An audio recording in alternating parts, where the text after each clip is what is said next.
We come to this Sunday, and as the lectionary has it, we hear this gospel text the day before Valentine's Day. How wonderful, right? To hear about anger and reconciliation. To hear about adultery and lustful looks. To hear about divorce and truth-telling or lying, all wrapped into one. Well, maybe we would like to be thinking simply about Jesus' message of love and compassion, of justice, of care for partner or spouse. Instead, we encounter this text.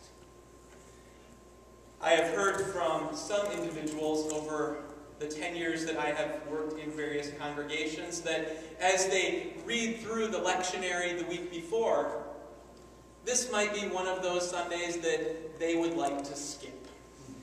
And there are a few of them that actually do skip. Some of them were brought up in congregations that were very clear that divorce was wrong. And in their mind, why go to church one more time and hear themselves beaten up by the biblical text or by the pastor expounding on that biblical text? As we come to today, perhaps there are many of us who come from very tender places, and others who wonder, what does this really have to say to us today? I believe it has a lot to say to us, but maybe in ways that are different than we've experienced in the past or would expect going forward into the future. And maybe it will help us to reframe this text as we look towards Valentine or as we look towards our own sense of love, compassion, and deep care for partner, spouse, for dear friends that are around us, and how we enter into life together. But in doing so, let us backtrack first to this first lesson for today. For you see, we have this image of the people of Israel in a covenant relationship with God. A profound and wonderful connection.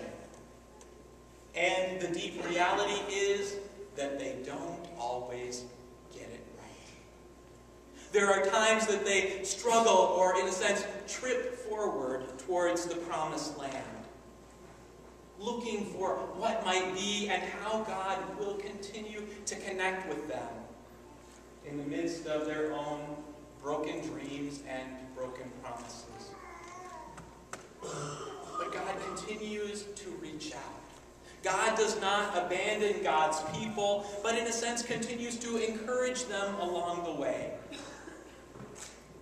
calling them God's holy people, these people of Israel, and setting before them a vision, an opportunity to choose life and prosperity, an opportunity to choose death, adversity. Now, there are people today who would argue that this means that we all should be involved in the prosperity gospel, doing what is right, making lots of money, that this is calling us into inheriting the land, inheriting the money that is to be ours. That's not what it's about. It's about the relationship and being called into that place of renewal and into that place of promise. That's what it's about. And the people continue to covenant and re-covenant with God, knowing full well that they're not always going to get it right. So this informs who we might be as a people of God.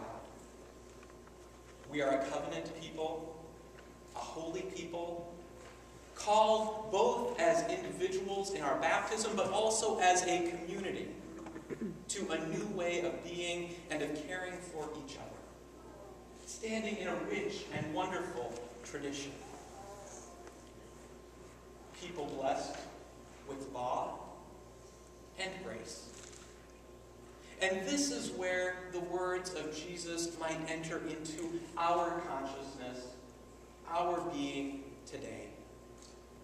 That as we hear Jesus talking to these people, at least in this version from Matthew, that it is Jesus talking to a people who have inherited a law, knowing that there are those times that they just mess it up, get it wrong. We hear about how men were divorcing their wives, sending them off with certificates, and Moses had allowed for this. It seemed like perhaps at that point in time, an all right, or at least an option that would get people through to the next thing. Jesus, entering into the scene, realizes that this system is severely breaking down. That there are men who are perhaps looking after or longing after a younger, more beautiful woman, and writing certificates for their other wife to go off and be divorced. And the women are being left without a support network, without a family, a connection. There are struggles going on. The way things have been are broken.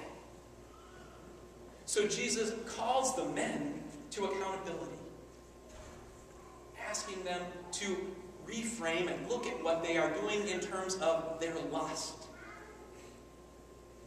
And then also encouraging women to stay in the relationship so that they have a support network.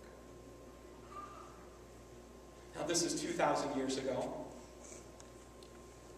Most people live to be maybe 40, 45 years old. Perhaps didn't know or experience some of the issues we have experienced today, or at least didn't address them